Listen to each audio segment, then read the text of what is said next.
بسم اللہ الرحمن الرحیم الحمد للہ رب العالمین والصلاة والسلام علی اشرف المرسلین نبینا و سیدنا محمد وعلی آلہ و اصحابہ اجمعین۔ ناظرین السلام علیکم۔ پروگرام موضوعات قرآن جاری و ساری ہے اور ہماری آج کی گفتگو کا موضوع ہے جھوٹے مدعیان نبوت۔ قرآن مجید میں مختلف مقامات پہ اس طرح کی آیات ہمیں ملتی ہیں کہ اس شخص سے کون بڑا ظالم ہوگا جو یہ دعویٰ کرے کہ اس پر وحی نازل ہوئی ہے حالانکہ وہ اس دعوے میں جھوٹا ہو۔ مثلا سورہ انعام میں ایک آیت ہے وَمَنْ أَظْلَمُ مِمَّنِ افْتَرَى عَلَى اللَّهِ كَذِبًا أَوْ قَالَ أُوحِيَ إِلَيَّ وَلَمْ يُوحَ إِلَيْهِ شَيْءٌ وَمَنْ قَالَ سَأُنزِلُ مِثْلَ مَا أَنزَلَ اللَّهُ، کہ اس شخص سے بڑا ظالم کون ہوگا جو اللہ پر جھوٹ بولے اور یوں کہے کہ مجھ پر وحی نازل ہوئی ہے حالانکہ اس پر کچھ نازل نہیں ہوا۔ یا اس شخص سے بڑا ظالم کون ہوگا جو یوں کہے کہ میں بھی ایسا کلام نازل کر سکتا ہوں جیسا اللہ نے نازل کیا ہے۔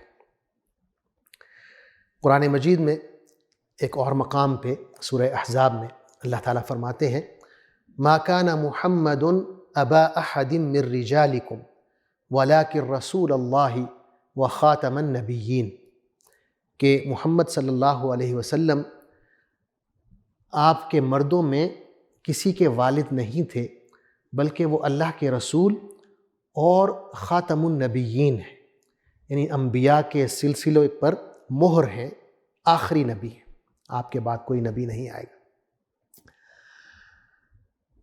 ناظرین، اسلام کی دو نمایاں خصوصیات ہیں جو کسی اور آسمانی مذہب میں یا دین میں نہیں ہیں۔ پہلی خصوصیت تو یہ ہے کہ جو کلام اللہ تعالیٰ نے محمد الرسول اللہ صلی اللہ علیہ وسلم پر نازل فرمایا قرآن مجید کی شکل میں، وہ جوں کا توں ہمارے پاس موجود ہے۔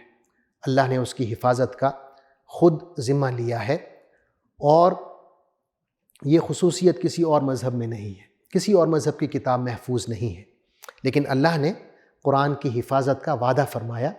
سورہ حجر میں ہے اِنَّا نَحْنُ نَزَّلْنَا الذِّكْرَ وَإِنَّا لَهُ لَحَافِظُونَ، کہ ہم نے ہی اس قرآن کو نازل کیا ہے اور ہم ہی اس کی حفاظت کر کے دکھائیں گے۔ اسی طرح سنت رسول صلی اللہ علیہ وسلم کی بھی اللہ نے حفاظت فرمائی ہے۔ سنت کیا ہے؟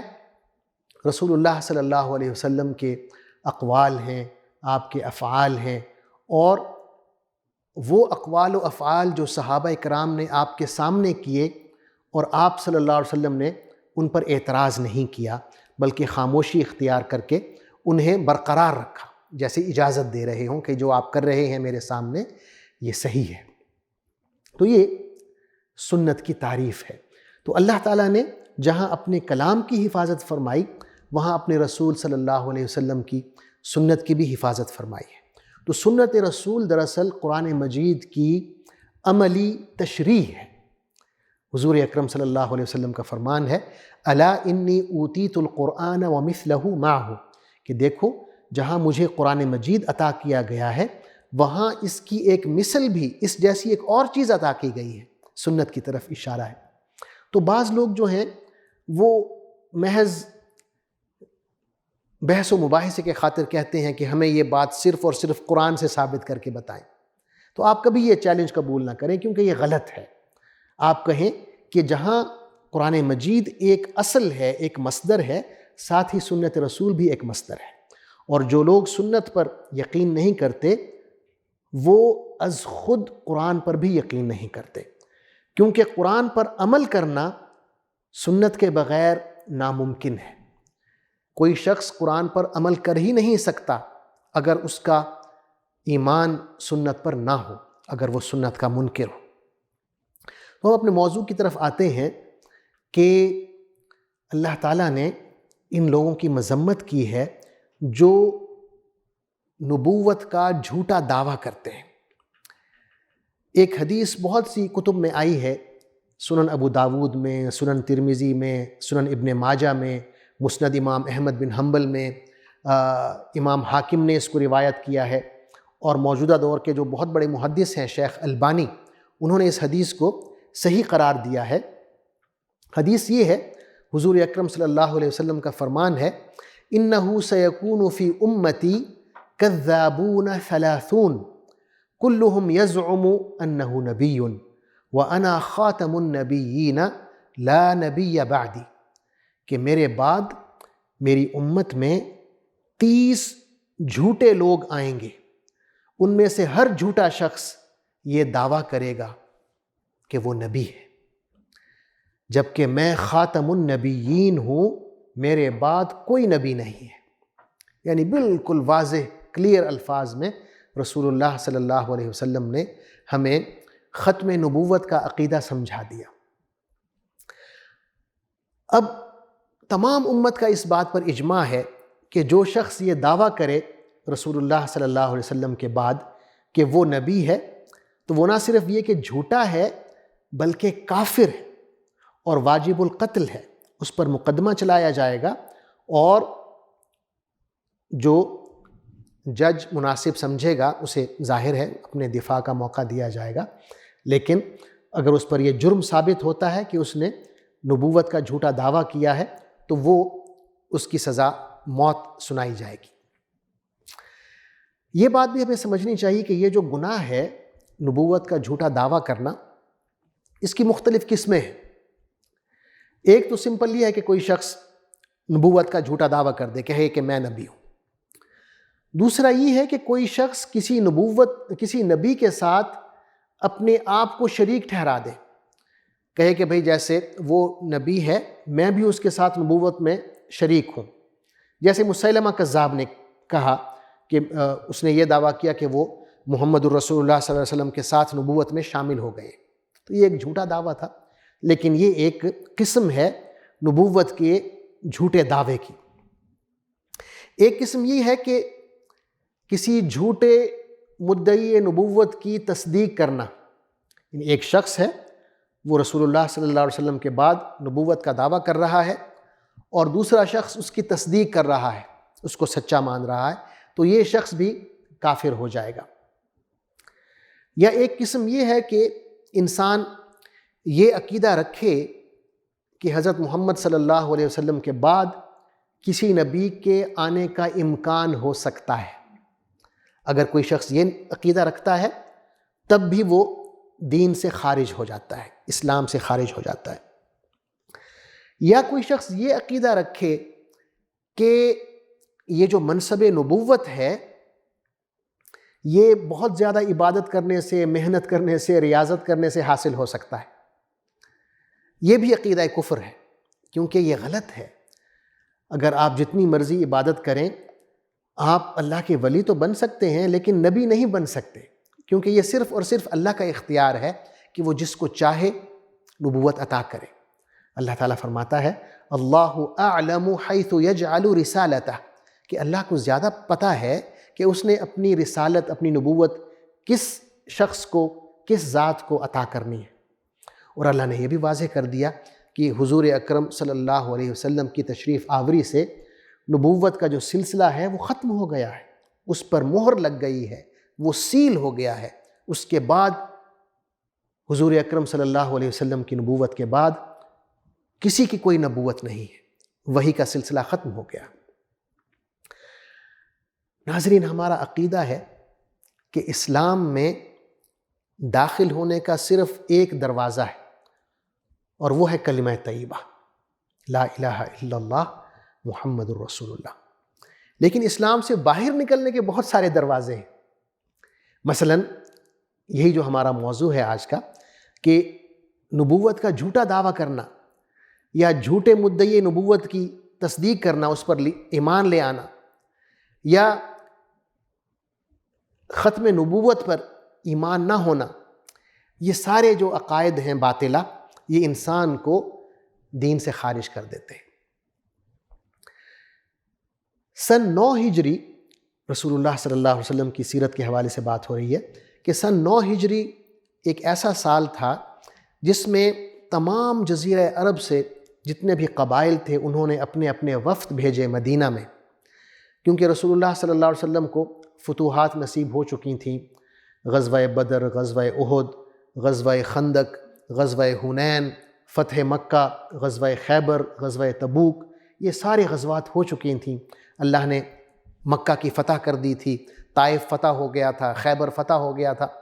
تو مکہ 8ویں ہجری میں فتح ہوا، تو اس کا جو اگلا سال ہے 9ویں ہجری، اس میں تمام عرب قبائل نے اپنے اپنے وفد بھیجے مدینہ میں کہ جائیں اور رسول اللہ صلی اللہ علیہ وسلم سے ملیں، اور اگر رسول اللہ صلی اللہ علیہ وسلم انہیں قائل کر لیتے ہیں تو اسلام قبول کر لیں۔ تو یہ جو وفد آئے، ان میں ایک وفد تھا بنو تمیم کا جو نجد سے گیا۔ اس وفد میں ایک شخص تھا جس کا نام تھا مسیلمہ، اور یہ ایک مغرور آدمی تھا۔ یہ وفد تو چلا گیا آپ صلی اللہ علیہ وسلم سے ملنے، یہ نہیں گیا، قافلے میں سامان کے ساتھ رک گیا۔ تو جب رسول اللہ صلی اللہ علیہ وسلم کو پتہ چلا کہ ایک شخص نہیں آیا، تو آپ خود اس کے پاس چلے گئے۔ ایک صحابی ہیں حضرت ثابت بن قیس رضی اللہ عنہ، آپ انہیں لے کے مسیلمہ کے پاس چلے گئے، اسے دین کی دعوت دی۔ لیکن اس وفد کے آنے سے پہلے حدیث میں آتا ہے کہ حضور صلی اللہ علیہ وسلم نے ایک خواب دیکھا۔ خواب میں حضور صلی اللہ علیہ وسلم کو دنیا جہان کے خزانوں کی چابیاں دی گئیں، اور آپ صلی اللہ علیہ وسلم نے دیکھا کہ آپ کے ہاتھ میں سونے کے 2 کنگن ہیں، لیکن آپ ان کنگن کو دیکھتے ہیں اور غمگین ہو جاتے ہیں۔ پھر آپ صلی اللہ علیہ وسلم سے یوں کہا جاتا ہے کہ آپ ان کنگنوں میں پھونک ماریں۔ آپ پھونک مارتے ہیں تو وہ کنگن غبار کی طرح اڑ جاتے ہیں۔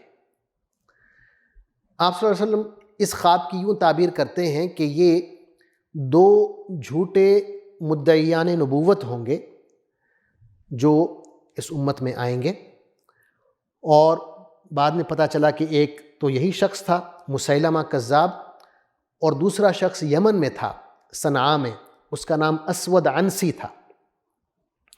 تو اس خواب کے دیکھنے کے بعد یہ وفد آتا ہے، اور آپ صلی اللہ علیہ وسلم حضرت ثابت بن قیس کے ساتھ مسیلمہ سے ملتے ہیں، جا کے اسے دین کی دعوت دیتے ہیں۔ لیکن وہ یوں کہتا ہے کہ اگر آپ اپنے فوت ہونے کے بعد میرے حق میں وصیت کر دیں کہ آپ کے فوت ہونے کے بعد میں آپ کی جگہ لوں گا، حکمران بنوں گا، تو پھر میں مسلمان ہو جاتا ہوں۔ حضور صلی اللہ علیہ وسلم انکار فرماتے ہیں اور فرماتے ہیں کہ یہ تو اللہ کی دین ہے، وہ جس کو چاہے اس مقام پر فائز کرے۔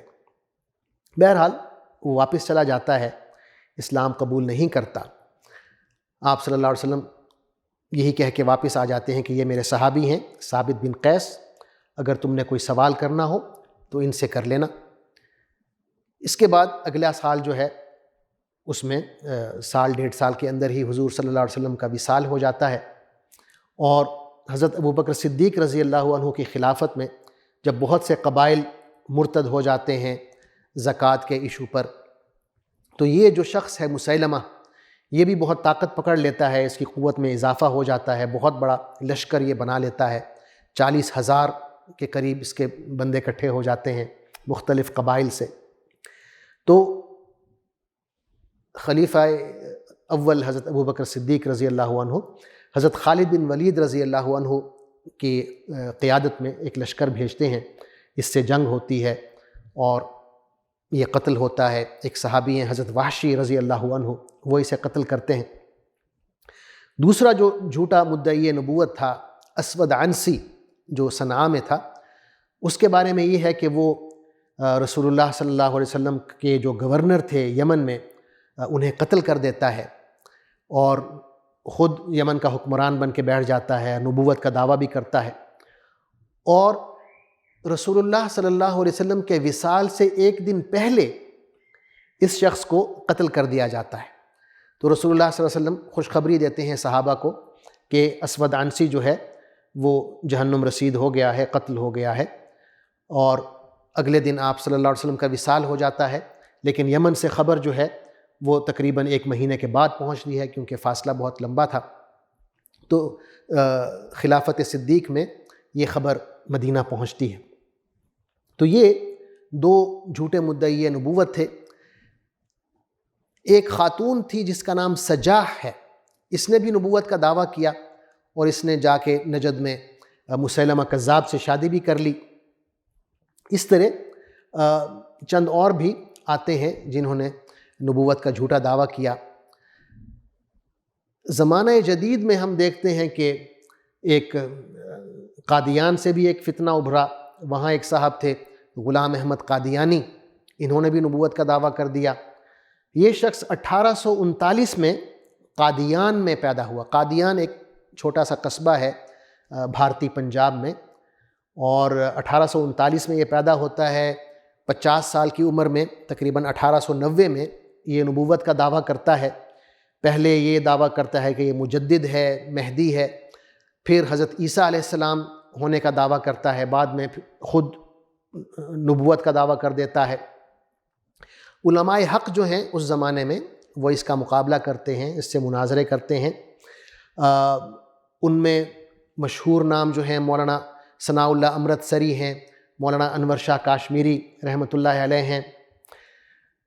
یہ جو شخص ہے مرزا غلام احمد قادیانی، یہ ہندوستان کے اس وقت جو متحدہ ہندوستان تھا جس میں پاکستان اور ہندوستان شامل تھے، ہندوستان کے طول و عرض میں ایک اشتہار چھپوا کے لگاتا ہے کہ جو عالم دین میری نبوت پر ایمان نہیں رکھتا وہ مجھ سے پہلے فوت ہو جائے گا، اور بہت زیادہ اس کی تشہیر کرتا ہے، اشتہار بازی کرتا ہے۔ مولانا ثناء اللہ امرتسری رحمۃ اللہ علیہ اس کے چیلنج میں کھڑے ہوتے ہیں۔ وہ کہتے ہیں کہ میں تمہاری نبوت کا انکار کرتا ہوں، اور اگر تم واقعی نبی ہو تو میں پہلے فوت ہو جاؤں گا، ورنہ تم پہلے مر جاؤ گے۔ اور یہ 1908 کی بات ہے کہ یہ ایک اشتہاری مہم چلاتا ہے یہ شخص۔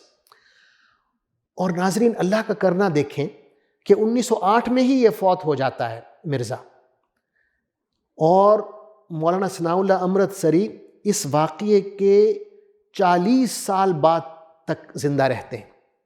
یعنی 1908 میں یہ بات ہوتی ہے، اشتہاری مہم ہوتی ہے، اور یہ جہنم رسید ہوتا ہے مرزا، اور 1947 میں پاکستان بنتا ہے، اور مولانا ثناء اللہ امرتسری پاکستان آ جاتے ہیں ہجرت کر کے، سرگودا میں غالباً آ جاتے ہیں، اور 1948 میں ان کا انتقال ہوتا ہے۔ 1908 سے 1948 اللہ تعالیٰ انہیں 40 سال مزید عمر دیتے ہیں، اور طویل عمر ہے، اور صرف یہ بات ثابت کرنا ہے اللہ کا مقصود کہ یہ شخص جو ہے مرزا یہ جھوٹا ہے، اور جو کچھ بھی یہ کہہ رہا ہے یہ جھوٹ ہے اور فریب ہے اور شیطانی عمل ہے۔ اسی طرح زمانہ جدید میں ہم دیکھتے ہیں کہ دنیا کے مختلف حصوں میں کئی لوگ آتے ہیں اور وہ نبوت کا دعویٰ کرتے ہیں۔ مثلا امریکہ میں ایک شخص نے نبوت کا دعویٰ کیا، الائجہ محمد اس کا نام تھا۔ یہ شخص 1897 میں پیدا ہوتا ہے، اور 1934 میں یہ ایک وہاں ایک تنظیم قائم کرتا ہے، ایک جماعت کا بنیاد رکھتا ہے جس کا نام ہے نیشن آف اسلام، اور اس کی بنیادی تعلیمات میں یہ ہے کہ یہ جو سفید فام ہیں یہ شیطان ہیں، اور جو سیاہ فام ہیں وہ اللہ کے پیارے ہیں۔ یہ خود سیاہ فام ہوتا ہے، اور ان کا جو زیادہ کام کرنے کا میدان ہوتا ہے وہ جیلوں میں ہوتا ہے۔ جیلوں میں اس وقت زیادہ تر سیاہ فام تھے قیدی، غالباً اب بھی سیاہ فام ہی ہیں۔ تو اس وقت یہ ایک وہاں پہ سول رائٹس موومنٹ بھی چل رہی تھی، کالے جو تھے وہ ابھر رہے تھے، اور نئی نئی جو ہے وہ غلامی کا خاتمہ ہوا تھا۔ گو کہ لیگلی وہ ابراہم لنکن کے زمانے سے ہو گیا تھا، لیکن ایکچولی ابھی تک لوگوں کے ذہن میں غلامی کا جو تھا بھوت وہ سوار تھا، انہوں نے ایکچولی اس کو چھوڑا نہیں تھا، کالے جو تھے پسے ہوئے تھے۔ تو یہ جو شخص تھا الائجہ محمد، اس نے جیلوں میں بہت سا کام کیا، بہت سے لوگ مسلمان ہوئے، لیکن وہ اسلام کی صحیح شکل نہیں تھی۔ یعنی اسلام تو تعصب نہیں سکھاتا، اسلام میں کالے اور گورے برابر ہیں، لیکن اس نے یہ کہا کہ میں نعوذ باللہ اللہ کا نبی ہوں، اور یہ اللہ کی تعلیمات ہیں کہ کالے جو ہیں وہ اللہ کے پیارے ہیں اور یہ جو گورے ہیں یہ شیطان ہیں۔ تو شروع میں اس کے شاگردوں میں جو مشہور باکسر تھے محمد علی کلے یہ بھی تھے، ایک اور شخص ہے میلکم ایکس وہ بھی تھا، ایک اور شخص ہے لوئس فرا خان جو اب بھی اس تنظیم کا ہیڈ ہے وہ تھا، اور اس کا اپنا بیٹا تھا وارث دین محمد۔ محمد علی کلے جو ہیں وہ تو اس کے عقائد سے توبہ طائب ہو گئے۔ میلکم ایکس تھے، یہ حج پہ آئے تو انہوں نے دیکھا کہ اسلام جو ہے وہ تو بہت وسیع نظری کا حامل ہے، کالے بھی ہیں گورے بھی ہیں، سارے مل کے حج کر رہے ہیں، تو انہوں نے اپنے استاد کے عقائد کو چھوڑ دیا اور صحیح دین کی جو تبلیغ تھی وہ کرنے لگے، لیکن انہیں بہت ہی جلد شہید کر دیا گیا۔ اسی طرح ان کے جو بیٹے تھے وارث دین محمد، یہ مصر جاتے ہیں، وہاں ازہر کے علماء سے ملتے ہیں، جامعہ ازہر کے، اور انہیں بھی یہ بات معلوم ہوتی ہے کہ ان کے جو والد ہیں وہ صحیح عقائد کی تبلیغ نہیں کر رہے، تو یہ بھی ان عقائد سے توبہ کرتے ہوئے صحیح اسلام کی طرف آتے ہیں۔ امریکہ میں مجھے بھی ان سے ملاقات کا شرف حاصل ہوا، ایک تقریب میں ہم دونوں اکٹھے تھے، ان کی تقریر تھی، بعد میں میری تقریر تھی، لیکن اب وہ فوت ہو گئے ہیں۔ لیکن یہ جو لوئس فرا خان ہیں یہ اس وقت نیشن آف اسلام کو ہیڈ کر رہے ہیں، لیکن انہوں نے بھی اپنے بہت سے عقائد جو ہیں ان کی اصلاح کی ہے، لیکن ابھی تک وہ جو بلیک سپریمیسی ہے، یہ عقیدہ کے جو کالے ہیں وہ افضل ہیں گوروں سے، اس سے ابھی تک یہ پاک نہیں ہوئے۔ الائجہ محمد کے بعد ایک اور ہمیں صاحب ملتے ہیں سوڈان میں، محمود محمد طاہا۔ انہوں نے بھی نبوت کا دعویٰ کیا۔ یہ ان کی ایک پارٹی تھی جمہوری پارٹی، اس کے یہ صدر تھے۔ ان کے بھی عجیب و غریب عقائد تھے، ان میں سے ایک عقیدہ یہ تھا کہ رسالت محمدی صلی اللہ علیہ وسلم آج کے دور میں نعوذ باللہ کارآمد نہیں ہے، اور یہ 1985 کی بات ہے۔ اس وقت وہاں کے جو صدر تھے سوڈان کے وہ جعفر نمیری تھے، انہوں نے پھر ان صاحب پر مقدمہ چلایا، اور وہاں کی جو اعلیٰ شرعی عدالت تھی انہوں نے اس شخص کو مرتد قرار دے کر پھانسی دے دی۔ ہمارے ہاں بھی پاکستان میں ایک صاحب آئے تھے یوسف کذاب کے نام سے، ان کے بارے میں بھی یہی بتایا گیا کہ انہوں نے نبوت کا دعویٰ کیا اور پھر جیل میں ہی کسی صاحب نے انہیں قتل کر دیا۔ یا پرویز صاحب کے حوالے سے بتایا جاتا ہے کہ انہوں نے سنت کا انکار کیا۔ تو یہ ایک طویل سلسلہ چلا آ رہا ہے، اور رسول اللہ صلی اللہ علیہ وسلم نے ان کے بارے میں ہمیں پہلے سے متنبہ فرما دیا کہ میری امت میں 30 قسم کے 30 لوگ ایسے آئیں گے جو یہ دعویٰ کریں گے کہ وہ نبی ہیں، جبکہ وہ جھوٹے ہوں گے۔ اور آپ نے فرمایا کہ میں خاتم النبیین ہوں، میرے بعد کوئی نبی نہیں ہوگا۔ خاتم النبیین کا مطلب یہی ہے آخری نبی۔ آپ صلی اللہ علیہ وسلم پر نبوت کا سلسلہ ختم ہو رہا ہے۔ آپ کے بعد جو شخص بھی یہ دعویٰ کرے کہ وہ نبی ہے، وہ نہ صرف یہ کہ جھوٹا ہے بلکہ اسلام سے خارج ہے۔ ہر وہ شخص جو ایسے شخص کی تصدیق کرے، ایسے مدعی نبوت کی، وہ بھی اسلام سے خارج ہو جاتا ہے۔ تو یہ ایک بہت ہی نازک مسئلہ ہے جس کا تعلق ہمارے عقیدے سے ہے، تو ہمیں بہت ہی محتاط ہونا چاہیے، کیونکہ بہت سے لوگ ایسے ہوتے ہیں جو ہم جیسے ہیں، ہماری طرح ان کے نام ہیں، اسلام کا دعویٰ کر رہے ہوتے ہیں، لیکن بہت دیر کے بعد پتہ چلتا ہے کہ وہ قادیانی ہیں یا اپنے آپ کو احمدی کہلا رہے ہیں۔ تو ایسے لوگوں سے ہمیں بہت زیادہ محتاط رہنا چاہیے۔ ناظرین، آپ کا بہت بہت شکریہ، آپ نے میری بات توجہ سے سنی۔ جزاکم اللہ خیراً، والسلام علیکم ورحمۃ اللہ وبرکاتہ۔